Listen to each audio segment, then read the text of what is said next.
ರಾಘವೇಂದ್ರ ಗುಡಿ, ದೆಹಲಿ ಬ್ಲಾಸ್ಟ್ ಯಾರು ಮರೆಯಂಗಿಲ್ಲ, ತನಿಖೆ ತೀವ್ರ ರೀತಿಯಲ್ಲಿ ಆಗ್ತಾ ಇದೆ.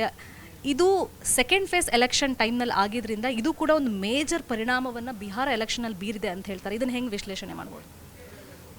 ಯಾವುದೇ ಒಂದು ಎಲೆಕ್ಷನ್ಸ್ಗಳಲ್ಲಿ ಬರ್ತಾ ಇರಲಿ ಅಥವಾ ಎಲ್ಲೇ ಒಂದು ಸ್ಫೋಟವಾಗಲಿ, ಆ ಸ್ಫೋಟಕ್ಕೂ ಒಂದು ಚುನಾವಣೆಗೂ ಹೋಲಿಕೆ ಮಾಡುವಂಥದ್ದು ಅಥವಾ ಆ ಸ್ಫೋಟದಿಂದ ಯಾವುದೋ ಉಗ್ರಗಾಮಿಗಳ ದಾಳಿ ಕಾರಣದಿಂದಾಗಿ ಮತ್ತೊಂದು ಪಕ್ಷಕ್ಕೆ ಲಾಭ ಆಗುತ್ತೆ, ಮತ್ತೊಂದು ಪಕ್ಷಕ್ಕೆ ನಷ್ಟ ಆಗುತ್ತೆ ಅನ್ನುವಂಥ ವಿಶ್ಲೇಷಣೆಗೆ ಹೋಗದಿರೋದೇ ಉತ್ತಮವಾಗುತ್ತೆ. ಅದೊಂದು ರೀತಿಯಿಂದ ಇಂಡೈರೆಕ್ಟ್ ಆಗಿ ಆಯಾ ಟೆರರಿಸ್ಟ್ಗಳಿಗೆ ನಾವು ಸಪೋರ್ಟನ್ನು ಮಾಡ್ತಿದ್ದಾಗನೋ ಅಥವಾ ಒಂದು ಕವರ್ ಫೈರನ್ನು ಕೊಡ್ತಾ ಇದ್ದಾಗೆ ಫೀಲ್ ಆಗುವಂಥ ಸಾಧ್ಯತೆಗಳಿರುತ್ತೆ. ಯಾಕಂದರೆ ನಾವು ಇದನ್ನು ಎರಡು ರೀತಿಯಾಗಿ ನೋಡಬೇಕಾಗುತ್ತೆ ಶರ್ಮಿತಾ. ಒಂದು ಕಡೆ ಚುನಾವಣೆಯ ಸಂದರ್ಭದಲ್ಲಿ ಒಂದು ಈ ರೀತಿಯಾಗಿ ಸ್ಫೋಟ ಆಯಿತು, ಅವತ್ತೇ ಯಾಕೆ ಸ್ಫೋಟ ಆಗುತ್ತೆ ಅಂದರೆ ಅವತ್ತೇ ಸ್ಫೋಟ ಮಾಡೋ ವಿಚಾರಕ್ಕೆ ಸಂಬಂಧಪಟ್ಟ ಹಾಗೆ ಟೆರರಿಸ್ಟ್ಗಳೇ ಯಾಕೆ ಆ ರೀತಿ ಒಂದು ಯೋಜನೆ ಮಾಡ್ಬೋದು. ನಾವು ಈಗ ಸ್ಫೋಟ ಮಾಡಿದರೆ ನಮಗೆ ಒಂದು ಕವರ್ ಫೈಟ್ ಬರುತ್ತೆ, ನಮಗೆ ವಿಪಕ್ಷಗಳು ಅಥವಾ ಈ ಒಂದು ಆಡಳಿತ ಪಕ್ಷದ ವಿರೋಧ ಇರ್ತಕ್ಕಂಥವ್ರು ನಮಗೆ ಸಪೋರ್ಟ್ ಮಾಡ್ತಾರೆ, ಈ ಒಂದು ಚುನಾವಣೆ ಸಂದರ್ಭದಲ್ಲಿ ಇಲ್ಲಿ ಆಡಳಿತ ಪಕ್ಷದ ಕೈವಾಡಗಳು ಇರ್ತವೆ ಅನ್ನುವಂಥ ಹೇಳಿಕೆಯನ್ನು ಕೊಡ್ತಾರೆ ಅನ್ನುವಂಥ ರೀತಿಯಿಂದ ಅವರೇ ಯಾಕೆ ಯೋಚನೆ ಮಾಡಿರಬಾರ್ದು, ಈ ಒಂದು ವಿಚಾರವನ್ನು ನಾವು ಗಮನಿಸಬೇಕು. ಎರಡನೇದಾಗಿ ಈಗ ಮೊನ್ನೆ ದೆಹಲಿಯ ಸ್ಫೋಟ ವಿಚಾರಕ್ಕೆ ಬರೋಣ. ಅತ್ಯಂತ ಹೀನವಾಗಿರ್ತಕ್ಕಂಥ ಸ್ಫೋಟ ಮತ್ತು ಅಲ್ಲಿ ನಮ್ಮ 13 ಜನ ಭಾರತೀಯರು ಸಾವನ್ನಪ್ಪಿರುವಂಥದ್ದು, 21ಕ್ಕೂ ಅಧಿಕ ಜನ ಭಾರತೀಯರು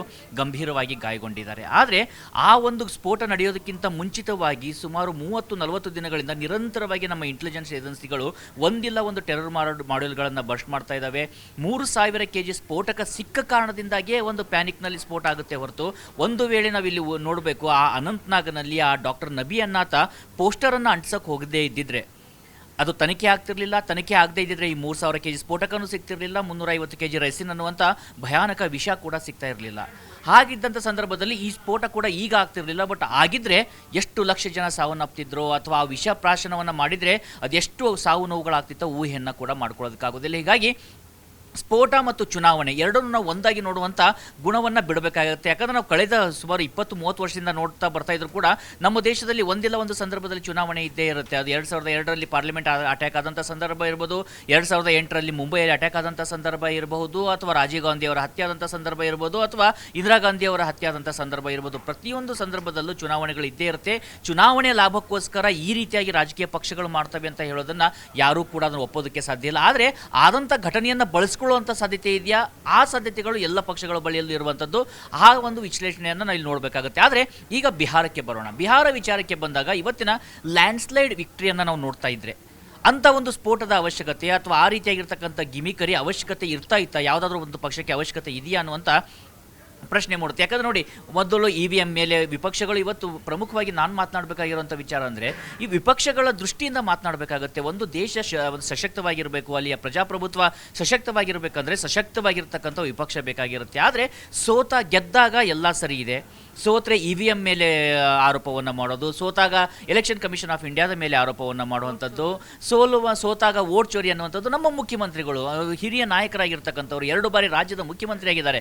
ಸಿದ್ದರಾಮಯ್ಯನವರನ್ನು ಕೇಳಿದಾಗ ಅಲ್ಲೂ ವೋಟ್ ಚೋರಿ ಆಗಿರುವಂಥ ಸಾಧ್ಯತೆ ಇದೆ ಅಂತ ಅವರು ಕೂಡ ಹೇಳಿಕೆಯನ್ನು ಕೊಡ್ತಿದ್ದಾರೆ. ಅಂದರೆ ಯಾರಿಗೂ ನಿಜವಾದ ಸಮಸ್ಯೆ ಏನಾಗ್ತಾ ಇದೆ, ಯಾಕೆ ಇದು ಸೋಲಾಗ್ತಾ ಇದೆ ಅಂತ ಪರಾಮರ್ಶಿಸುವ ಧೈರ್ಯನೂ ಇಲ್ಲ, ಪರಾಮರ್ಶಿಸುವ ಉದ್ದೇಶ ಕೂಡ ಇಲ್ಲ ಅನಿಸುತ್ತೆ. ಯಾಕಂದರೆ ಆ ರೀತಿ ಪರಾಮರ್ಶೆ ಮಾಡೋಕ್ಕೆ ಹೋದರೆ ನೇರವಾಗಿ ಅದು ಹೋಗಿ ನಿಲ್ಲುವಂಥದ್ದು ರಾಹುಲ್ ಗಾಂಧಿ ಮೇಲೆ. ಅವರು ಇವತ್ತು AICC ಅಧ್ಯಕ್ಷರು ಇಲ್ಲದೇ ಇರಬಹುದು, AICC ಅಧ್ಯಕ್ಷರಾಗಿ ಮಲ್ಲಿಕಾರ್ಜುನ್ ಖರ್ಗೆ ಅವರು ಇರ್ಬೋದು. ಆದರೂ ಕೂಡ ಮಲ್ಲಿಕಾರ್ಜುನ್ ಖರ್ಗೆ ಅವರೇ ಎಷ್ಟೋ ಬಾರಿ ಹೇಳಿದ್ದಾರೆ, ನಾನು ಏನೇ ನಿರ್ಧಾರ ತೆಗೆದುಕೊಳ್ಬೇಕಿದ್ರೂ ಗಾಂಧಿ ಕುಟುಂಬದ ಅನುಮೋದನೆ ಅದಕ್ಕೆ ಬೇಕು. ಹೆಸರಿಗೆ ಇಲ್ಲಿ ಅಧ್ಯಕ್ಷರಾಗಿದ್ದರೂ ಕೂಡ ಪೂರಾ ಅದನ್ನು ಕಾರ್ಯವನ್ನು ಮಾಡ್ತಾ ಇರುವಂಥದ್ದು ಇದೇ ರಾಹುಲ್ ಗಾಂಧಿ ಅವರು. ಆ ಒಂದು ವಿಚಾರಕ್ಕೆ ಸಂಬಂಧಪಟ್ಟ ಹಾಗೆ ನೋಡಿದಾಗ ಬಿಹಾರ ಚುನಾವಣೆಯಿಂದಾದರೂ ಏನಾದರೂ ಕಾಂಗ್ರೆಸ್ ಪಾಠವನ್ನು ಕಲಿಯುತ್ತಾ ಅಂತ ಪ್ರಶ್ನೆ ಮಾಡಬೇಕು.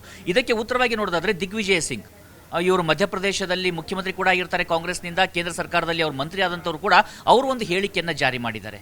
ಇನ್ನಾದರೂ ನಾವು ಸಂಘಟನೆಗಳ ಗಮನವನ್ನು ಕೊಡಬೇಕು ಕಾಂಗ್ರೆಸ್. ಯಾಕೆಂದರೆ ನಾವು ಎಷ್ಟೇ ಬಾರಿ ಆರೋಪವನ್ನು ಮಾಡ್ಬೋದು, ನಾವು ರ್ಯಾಲಿಗಳನ್ನು ಮಾಡ್ಬೋದು, ಹಾಗೆ ಮಾಡಿದಾಗ ಜನಸಾಮಾನ್ಯರನ್ನು ನಾವು ತಲುಪ್ತಾ ಇದ್ದೀವಿ ಅನ್ನುವಂಥ ಪ್ರಶ್ನೆ ಬರುತ್ತೆ. ಅದಕ್ಕೆ ಉತ್ತರ ಸಿಗುತ್ತಾ ಅಂತ ಹೇಳಿ ಇವತ್ತು ದಿಗ್ವಿಜಯ್ ಸಿಂಗ್ ಅವರು ಒಂದು ಮಾತನ್ನು ಕೇಳಿದ್ದಾರೆ. ಅಂದರೆ ಸಂಘಟನೆಯತ್ತ ನಾವು ಗಮನವನ್ನು ಹರಿಸಬೇಕು ಅಂಥೇಳಿ. ಈ ಒಂದು ಸಂದರ್ಭದಲ್ಲಿ ನೋಡಿದಾಗ ಇವತ್ತು ನೋಡಿ, ನಾನು ಇಲ್ಲಿ ನೋಡ್ತಾ ಇದ್ದೆ ಶರ್ಮಿತಾ, ನಿಮಗೆ ತೋರಿಸೋಕ್ಕಾದ್ರೆ ನೋಡ್ಬೋದು, ನಮ್ಮ ಎಲೆಕ್ಷನ್ ಕಮಿಷನ್ ಆಫ್ ಇಂಡಿಯಾದ ರಿಸಲ್ಟ್ ಇಲ್ಲಿ ಬಂದಿರೋಂಥದ್ದು ಅಧಿಕೃತವಾಗಿರ್ತಕ್ಕಂಥ ಟ್ರೆಂಡನ್ನು ತೋರಿಸ್ತಾ ಇದ್ದಾರೆ. ಈ ಚುನಾವಣೆಯನ್ನು ನಾವು ನೋಡ್ತಾ ಇದ್ದರೆ ಇಲ್ಲಿ ನಾವು ಗಮನಿಸ್ಬೋದು 86 ಸ್ಥಾನಗಳನ್ನು BJP ಗೆದ್ದಿದೆ. ಸ್ಪರ್ಧೆ ಮಾಡಿರೋದೆಷ್ಟು? 101 ಸ್ಥಾನಗಳನ್ನು. JDU ಸ್ಪರ್ಧೆ ಮಾಡಿರೋದೆಷ್ಟು? 101 ಸ್ಥಾನಗಳನ್ನು ಗೆದ್ದಿರುವಂಥದ್ದು. ಅಂದರೆ ಗೆಲುವಿನ ದಾಪುಗಾಲು ಇಡ್ತಾ ಇರುವಂಥದ್ದು 76 ಸ್ಥಾನಗಳಲ್ಲಿ. ಇನ್ನು RJD 143 ಸ್ಥಾನಗಳಲ್ಲಿ ಅವರು ಸ್ಪರ್ಧೆ ಮಾಡಿದ್ರು. ಬಹುತೇಕವಾಗಿ ಈ RJD ನಾಯಕ ತೇಜಸ್ವಿ ಯಾದವ್ ಏನಾದರೂ 143 ಸೀಟನ್ನು ತೆಗೆದುಕೊಳ್ಳುವಾಗ ನಾನು ಬಿಹಾರದ ಜನತೆಗೆ 143 ಅಂತ ಹೇಳ್ತೀನಿ ಅಂತ ಅಂದ್ಕೊಂಡಿರಬೇಕು. 143 ಅಂದರೆ ಎಲ್ಲರಿಗೂ ಗೊತ್ತಿದೆ ಐ ಲವ್ ಯು ಅಂತ. ಹೀಗಾಗಿ ಆ ಐ ಲವ್ ಯು ಅನ್ನು ಅವ್ರು ಬಿಹಾರ್ ಜನತೆಗೆ ಹೇಳೋಕೆ ಹೋದ್ರು, ಬಟ್ ಅವರು I love Modiji, I love Nitish G ಅಂತೇಳಿ ಆ ಕಡೆ ಹೋಗಿರುವಂಥ ಸಾಧ್ಯತೆಗಳು ಕಂಡು ಬರ್ತಾ ಇದ್ದಾವೆ. 143 ಸ್ಥಾನದಲ್ಲಿ ಕೇವಲ 34 ಸ್ಥಾನಗಳಲ್ಲಿ ಲೀಡನ್ನು ಪಡೆದುಕೊಳ್ತಾ ಇದೆ. ಕಾಂಗ್ರೆಸ್ನ ಪರಿಸ್ಥಿತಿ ನೋಡಿ, ಈ CPI ML ಏನಿದೆ, communist party of India Marxist Lenin liberation, ಆ ಪಕ್ಷಕ್ಕಿಂತನೂ ಹೀನಾಯ ಸ್ಥಿತಿಯಲ್ಲಿದೆ. 40ಕ್ಕೂ ಅಧಿಕ ಸ್ಥಾನದಲ್ಲಿ ಸ್ಪರ್ಧೆ ಮಾಡಿದ್ರು, ಕೇವಲ 6 ಸ್ಥಾನಗಳಲ್ಲಿ ಲೀಡನ್ನು ಪಡೆದುಕೊಳ್ತಾ ಇದೆ. ಹಾಗಿದ್ರೆ ಇದೇನಾದರೂ ಒಂದು ದೆಹಲಿಯಲ್ಲಿ ಆದಂಥ ಸ್ಫೋಟದ ಕಾರಣದಿಂದ ಆಗಿರುವಂಥದ್ದು. ಮೊದಲ ಇದು ಆಗೋದು ಅಂದರೆ ಮೊದಲ ಹಂತದ ಚುನಾವಣೆ ಆಗುತ್ತಲ್ಲ, ಆ ಸಂದರ್ಭದಲ್ಲೇ ಸಾಕಷ್ಟು ಚರ್ಚೆಗಳು ಬರ್ತಾ ಇತ್ತು. ಅಂದರೆ ಈ ಚುನಾವಣೆ ಶುರುವಾಗೋದಕ್ಕಿಂತ ಮುಂಚಿತವಾಗಿ ಇಲ್ಲಿ ಕಾಂಗ್ರೆಸ್ ಇದು ಯಾವುದು NDA ಲೀಡನ್ನು ಪಡೆದುಕೊಳ್ಳುತ್ತೆ ಅಂತ ಮಾತುಗಳು ಶುರುವಾಗುತ್ತೆ. ಅದು ಹೇಗೆ ಶುರುವಾಗಿತ್ತು ಅಂತೇಳಿ ಒಂದು ಬಾರಿ ನಾವು ಹಿಂದೆ ನೋಡ್ತಾ ಹೋಗೋಣ. ನಿಸ್ಸಂಶಯವಾಗಿ ಇಲ್ಲಿ ನಿತೀಶ್ ಕುಮಾರ್ ಅವರ ಪಾತ್ರ ದೊಡ್ಡ ಮಟ್ಟದಲ್ಲಿದೆ. ಆದರೆ ನಾವು ಒಂದು ವಿಷಯ ತಿಳ್ಕೋಬೇಕು, ಅವರು RJD ಜೊತೆ ಇರಬೇಕು ಅಥವಾ NDA ಜೊತೆಯಲ್ಲಿ ಇರಬೇಕು, ಅವರು ಮುಖ್ಯಮಂತ್ರಿ ಆಗಬೇಕಾದ್ರೆ. ಅಂದರೆ ಇಂಡಿವಿಜುವಲ್ ಆಗಿ ಅವರೇ ಒಂದು ಪಕ್ಷವನ್ನು ಮುನ್ನಡೆಸಿ ಇಂಡಿವಿಜುವಲ್ ಆಗಿ 122ಕ್ಕೂ ಅಧಿಕ ಸ್ಥಾನವನ್ನು ತೆಗೆದುಕೊಂಡಂಥ ಉದಾಹರಣೆ ಈಗ ಹತ್ತಿರದಲ್ಲಿ ನೋಡಿದ್ರೆ ಇದೆಯಾ? ಕಳೆದ 20 ವರ್ಷದಿಂದ ನೋಡ್ತಾ ಇದ್ದರೆ ಇದೆಯಾ? 20 ವರ್ಷದಲ್ಲಿ 10 ಬಾರಿ ಮುಖ್ಯಮಂತ್ರಿ ಆಗಿದ್ದಾರೆ ನಿತೀಶ್ ಕುಮಾರ್ ಅವರು. ಆದರೆ ಒಂದೇ ಬಾರಿ ಕೂಡ ಅವರು ನೇರವಾಗಿ ತಮ್ಮದೇ ಪಕ್ಷವನ್ನು ಮುನ್ನಡೆಸಿ ಆಗಿಲ್ಲ. ಅತಿ ಹೆಚ್ಚು ಈ ಒಂದು NDAಗೆ ಬಂದಿದ್ದ ಮತ ಯಾವಾಗಂದರೆ 2010ರಲ್ಲಿ 206 ಸ್ಥಾನಗಳನ್ನು BJP ಮತ್ತು JDU ಎರಡೂ ಸೇರಿ ಪಡೆದುಕೊಂಡಿರುತ್ತೆ 2010ರಲ್ಲಿ. ಅದನ್ನು ಬಿಟ್ಟರೆ ಈ ಬಾರಿ ಅತಿ ದೊಡ್ಡ ಬಹುಮತದೊಂದಿಗೆ NDA ಸರ್ಕಾರ ಬಿಹಾರಲ್ಲಿ ಬರ್ತಾ ಇದೆ. ಹಾಗಿದ್ರೆ 20 ವರ್ಷಗಳ ಕಾಲ ನಿತೀಶ್ ಕುಮಾರ್ ಇದ್ದರು, ಯಾಕೆ ಅಲ್ಲೊಂದು ಫ್ಯಾಟಿಗ್ ಬರಲಿಲ್ಲ? ಯಾಕೆ ಜನರಲ್ಲಿ ಪ್ರಶ್ನೆ ಬರಲಿಲ್ಲ, ನನಗೆ ಇವರನ್ನ ಅಲ್ಟರ್ನೇಟಿವ್ ಯಾರು ಅಂತೇಳಿ? ಒಂದು ಕಡೆ ರಾಹುಲ್ ಗಾಂಧಿ, ಅದು ಯಾಕೆ ಬರಲಿಲ್ಲ ಅಂದರೆ ಒಂದು ಅಲ್ಲಿ ಮುಖ್ಯವಾದಂಥ ವಿಚಾರವನ್ನು ನೋಡಬೇಕು. ಅಲ್ಟರ್ನೇಟಿವ್ ಅಂತ ಬಂದಾಗ ಬೆಸ್ಟ್ ಅಲ್ಟರ್ನೇಟಿವ್ ಇದ್ದರೆ ಜನ ಆ ಕಡೆ ಹೋಗ್ತಾರೆ. ಇಲ್ಲ ಇರೋದೇ ಇರಲಪ್ಪ, ಈ ಯಥಾಸ್ಥಿತಿನ ಮೇಂಟೈನ್ ಮಾಡ್ಕೊಳ್ಳೋಣ ಅನ್ನುವಂಥ ಉದ್ದೇಶ ಕೂಡ ಸಾಕಷ್ಟು ಜನರಲ್ಲಿ ಇರುತ್ತೆ. ಅದನ್ನು ನಾವು ಬಿಹಾರದಲ್ಲಿ ಗಮನಿಸ್ತಾ ಇದ್ದೇವೆ. ಈ ಬಿಹಾರ ಚುನಾವಣೆಯ ವಿಚಾರಕ್ಕೆ ಬಂದಾಗ ಹೆಚ್ಚಾಗಿ ಕಂಡು ಬರ್ತಿರುವಂಥ ಸಂಗತಿನೇ ಇದೆ. ಇನ್ನೊಂದು ಪ್ರಮುಖವಾದಂಥ ವಿಚಾರ ನೋಡೋಣ. 6 ತಿಂಗಳ ಹಿಂದೆ ಪ್ರಶಾಂತ್ ಕಿಶೋರ್ ಅವರ ಪಕ್ಷ ಅಲ್ಲಿ ದೊಡ್ಡ ಮಟ್ಟದಲ್ಲಿ ಅಲ್ಲಿ ಸಂಘಟನೆಯನ್ನು ಮಾಡ್ತಿರುತ್ತೆ. ಆ ಸಂದರ್ಭದಲ್ಲಿ ಅವರೊಂದು ಹೇಳಿಕೆಯನ್ನು ಕೊಟ್ಟಿರ್ತಾರೆ, 25 ಸ್ಥಾನಗಳನ್ನು ನಿತೀಶ್ ಕುಮಾರ್ ಏನಾದರೂ ಗೆದ್ದರೆ ನಾನು ರಾಜಕೀಯದಿಂದಲೇ ದೂರ ಹೋಗ್ತೀನಿ ಅಂತೇಳಿ. ಅದು ಅವತ್ತಿನ ಸ್ಥಿತಿಯಾಗಿರುತ್ತೆ. ಅಂದರೆ ಆ ಸಂದರ್ಭದಲ್ಲಿ ನಿಜಕ್ಕೂ ಕೂಡ ನಿತೀಶ್ ಕುಮಾರ್ ಅವರ ಆರೋಗ್ಯದ ಬಗ್ಗೆ ಪ್ರಶ್ನೆಗಳು ಮೂಡ್ತಾ ಇರ್ತವೆ, ಅವರ ವಯಸ್ಸಿನ ಬಗ್ಗೆ ಪ್ರಶ್ನೆಗಳು ಮೂಡ್ತಾ ಇರ್ತವೆ, ಮಾನಸಿಕ ಮತ್ತು ದೈಹಿಕ ಆರೋಗ್ಯದ ಬಗ್ಗೆ ಪ್ರಶ್ನೆಗಳು ಕೂಡ ಮೂಡ್ತಾ ಇರ್ತವೆ. ಅಂಥ ಸಂದರ್ಭ ಅದು. ಅಂದರೆ ಪ್ರಶ್ನೆಗಳು ಮೂಡ್ತಾ ಇರ್ತವೆ. ಇನ್ನೊಂದು ಕಡೆಯಿಂದ ಅವರು 20 ವರ್ಷದಲ್ಲಿ ಇನ್ನೂ ಜಾಸ್ತಿ ಮಾಡ್ಬೋದಿತ್ತು ಅನ್ನುವಂಥದ್ದು ಕೂಡ ಅಲ್ಲಿ ಬರ್ತಾ ಇರುತ್ತೆ. ಆದರೆ ಅಲ್ಲಿಯ ತನಕ ಕೂಡ ನಾವು ಗಮನಿಸಬೇಕು, ತೇಜಸ್ವಿ ಯಾದವ್ ಏನಿದ್ದಾರೆ ಅವರ ಮೊಮೆಂಟಮ್ ಫಿಟ್ ಆಗಿರುತ್ತೆ, ಮೊಮೆಂಟಮ್ ಶುರುವಾಗಿರುತ್ತೆ. ಅವರು ಪಲಾಯನ ಅಂದರೆ ಬಿಹಾರದಿಂದ ಯುವಕರು ಹೊರ ರಾಜ್ಯಕ್ಕೆ ಕೆಲಸವನ್ನು ಹುಡ್ಕೊಂಡು ಹೋಗಬೇಕಲ್ಲ, ಆ ಹುಡುಕಿಕೊಂಡು ಹೋಗುವಂಥ ವಿಚಾರವನ್ನು ಪ್ರಸ್ತಾಪಿಸಿರ್ತಾರೆ. ಉದ್ಯೋಗದ ಬಗ್ಗೆ ಪ್ರಸ್ತಾಪ ಮಾಡ್ತಾರೆ, ನಾವು ಹೇಗೆ ಉದ್ಯೋಗವನ್ನು ಜನರೇಟ್ ಮಾಡಬೇಕು, ಅಭಿವೃದ್ಧಿಯನ್ನು ಹೇಗೆ ತರಬೇಕು, ಆ ವಿಚಾರಗಳನ್ನು ಮಾತನಾಡ್ತಿರ್ತಾರೆ. ತೇಜಸ್ವಿ ಅವರ ಎಲೆಕ್ಷನ್ ವೆಹಿಕಲ್ ಏನಿದೆ ಅದು ಮೊಮೆಂಟಮ್ ಪಡೆದುಕೊಂಡು ಸ್ಪೀಡಾಗಿ ಮುನ್ನೋಗೋದಕ್ಕೆ ಶುರುವಾಗುತ್ತೆ. ಆಗ ಎಂಟ್ರಿ ಆಗುತ್ತೆ ಸ್ಪೀಡ್ ಬ್ರೇಕರ್ ರೀತಿಯಲ್ಲಿ ರಾಹುಲ್ ಗಾಂಧಿ ಅವ್ರದ್ದು. ರಾಹುಲ್ ಗಾಂಧಿ ಅಲ್ಲಿ ಬಂದು ಏನು ಮಾಡ್ತಾರೆ, ಓಟ್ ಚೋರಿ ಯಾತ್ರೆಯನ್ನು ಮಾಡ್ತಾರೆ.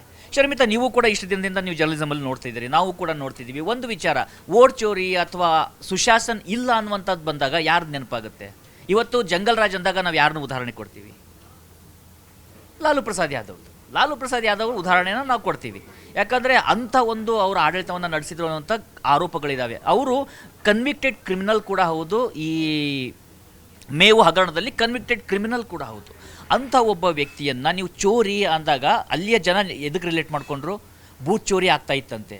ಆ ಸಂದರ್ಭದಲ್ಲಿ ಹೆಣ್ಮಕ್ಳಿಗೆ ಇಲ್ಲಿ ಒಬ್ಬರೇ ಓಡಾಡೋಕ್ಕಾಗ್ತಿರ್ಲಿಲ್ಲ ಅಂತೆ. ಅವತ್ತಿನ ಹಿರಿಯರ ಆ ಸ್ಥಿತಿಯನ್ನು ಅನುಭವಿಸಿದಂಥವ್ರು ಇವತ್ತಿನ ಯುವಕರಿಗೆ ತಮ್ಮ ಮಕ್ಕಳಿಗೆ ಅದರ ಬಗ್ಗೆ ಕಥೆ ಹೇಳೋಕ್ಕೆ ಶುರು ಮಾಡಿದರು.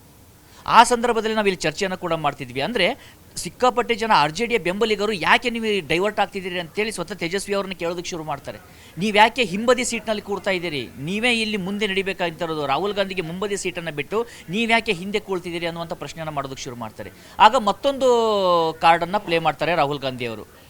ಮೋದಿ ಅವರ ಡಿಗ್ರಿ ಆಗಿಲ್ಲ, ಅವರ ಡಿಗ್ರಿನೇ ಫರ್ಜಿ ಇದೆಯಾ ಅನ್ನುವಂಥದ್ದು ಪದವಿ ವಿಚಾರ ತೆಗಿತಾರೆ. ಪದವಿ ವಿಚಾರ ತೆಗಿತಿದ್ದಾಗೆ ಅದು ತಿರುಗುಬಾಣ ಆಗಿದ್ದು ಯಾರಿಗೆ?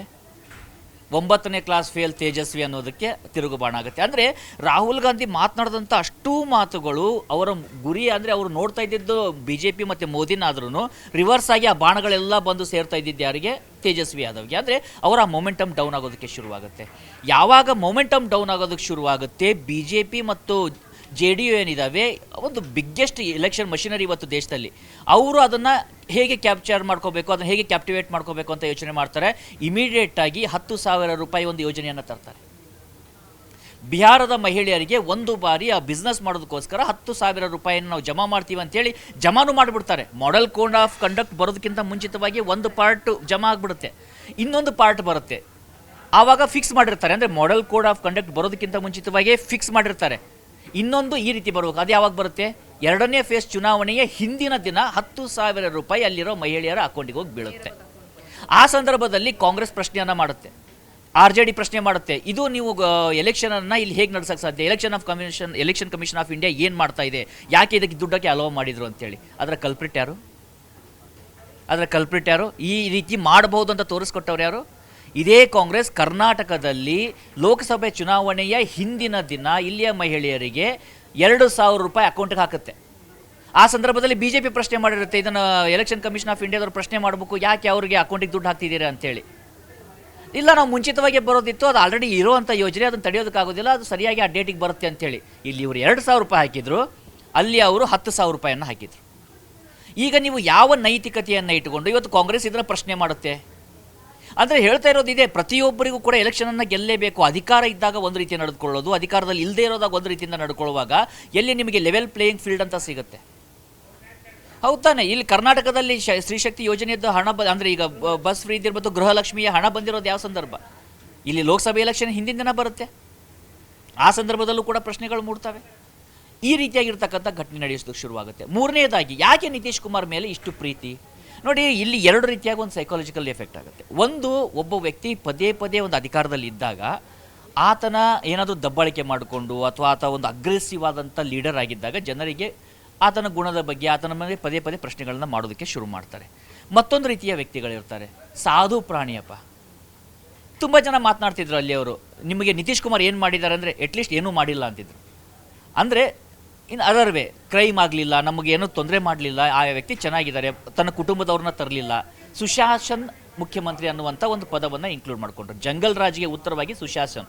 ಆ ಸುಶಾಸನ್ ಕೂಡ ಹೇಗೆ ಬಿಲ್ಡಪ್ ಆಗ್ತಾ ಹೋಯಿತು ನೋಡಿ. ನಾವು ಕಳೆದ ಚುನಾವಣೆಯಲ್ಲಿ ನೋಡಿದರೆ BJPಗೆ ಮತ್ತು ಈ JDU ವಿಚಾರಕ್ಕೆ ಬಂದಾಗ JDU ಸಾಕಷ್ಟು ಆ್ಯಂಟಿ ಇನ್ಕಂಬನ್ಸಿಯನ್ನು ನೋಡ್ತಾ ಇರುತ್ತೆ. ಈ ಬಾರಿ ನಾವು ಮತಗಳನ್ನು ನೋಡ್ತಾ ಇದ್ದರೆ ಬಹುತೇಕವಾಗಿ ಇಬ್ಬರು ಅಷ್ಟೇ ಪಡೆದುಕೊಳ್ತಾ ಇದ್ದಾರೆ. ಆದರೆ ಆ ಆ್ಯಂಟಿ ಇನ್ಕಂಬನ್ಸಿನ ಆ ರೀತಿಯಾಗಿ ಇದು ಮಾಡಿಕೊಂಡ್ರು ಅವರು. ಆಮೇಲೆ ಅವರ ಪ್ರಮುಖವಾದಂಥ ವೋಟ್ ಬ್ಯಾಂಕ್ ಎಲ್ಲರೂ ಮಾತನಾಡ್ತಿದ್ದಾರೆ, ಇಲ್ಲಿ ಮುಸ್ಲಿಮರು ಇಷ್ಟಿದ್ದಾರೆ, ಇಲ್ಲಿ ಯಾದವರು ಇಷ್ಟಿದ್ದಾರೆ, ಇಲ್ಲಿ SC ಇಷ್ಟಿದ್ದಾರೆ, ಇಲ್ಲಿ ಎಕ್ಸ್ಟ್ರೀಮ್ ಬ್ಯಾಕ್ವರ್ಡ್ ಕ್ಲಾಸ್ ಇಷ್ಟಿದ್ದಾರೆ, ಇಲ್ಲಿ ಬ್ರಾಹ್ಮಣರು ಇಷ್ಟಿದ್ದಾರೆ, ಇಲ್ಲಿ ಕುರ್ಮಿಗಳು ಇಷ್ಟಿದ್ದಾರೆ ಅನ್ನುವಂಥದ್ದು ಎಲ್ಲರೂ ಮಾತನಾಡ್ತಿದ್ದಾರೆ. ಆದರೆ ಎಲ್ಲರನ್ನ ಹೊರತುಪಡಿಸಿ ತಮ್ಮದೇ ಆಗಿರ್ತಕ್ಕಂಥ ಒಂದು ವೋಟ್ ಬ್ಯಾಂಕನ್ನು ಮಾಡಿಕೊಂಡು ಅದನ್ನು ಪ್ರತಿ ಚುನಾವಣೆಯಲ್ಲೂ ಗಟ್ಟಿ ಮಾಡ್ಕೊಳ್ತಿರುವಂಥ ಏಕೈಕ ನಾಯಕ ಯಾರಾದರೂ ಇದ್ದರೆ ಅದು ನಿತೀಶ್ ಕುಮಾರ್. ಆ ಒಂದು ವೋಟ್ ಬ್ಯಾಂಕ್ ಯಾವುದು? ಮಹಿಳಾ ವೋಟ್ ಬ್ಯಾಂಕ್.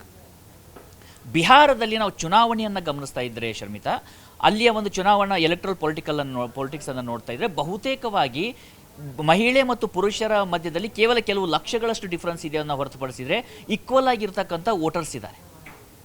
ಎಲ್ಲ ಜಾತಿ ಧರ್ಮದ ವೋಟರ್ಸಲ್ಲೂ ಮಹಿಳೆಯರಿದ್ದಾರೆ. ಆ ಮಹಿಳೆಯರೇನು ನೋಡುವಂಥದ್ದು ಪ್ರಮುಖವಾಗಿ, ನಮಗೆ ಗೌರವ ಸಿಗ್ತಾ ಇದೆಯಾ, ನಮ್ಮ ಮಕ್ಕಳು ಶಾಲಾ ಕಾಲೇಜ್ಗೆ ಹೋಗುವಂಥವ್ರು, ಸ್ಕೂಲ್ಗೆ ಹೋಗುವಂಥವ್ರು ಮರಳಿ ಸುರಕ್ಷಿತವಾಗಿ ಮನೆಗೆ ಮರಳ್ತಾ ಇದ್ದಾರೆ.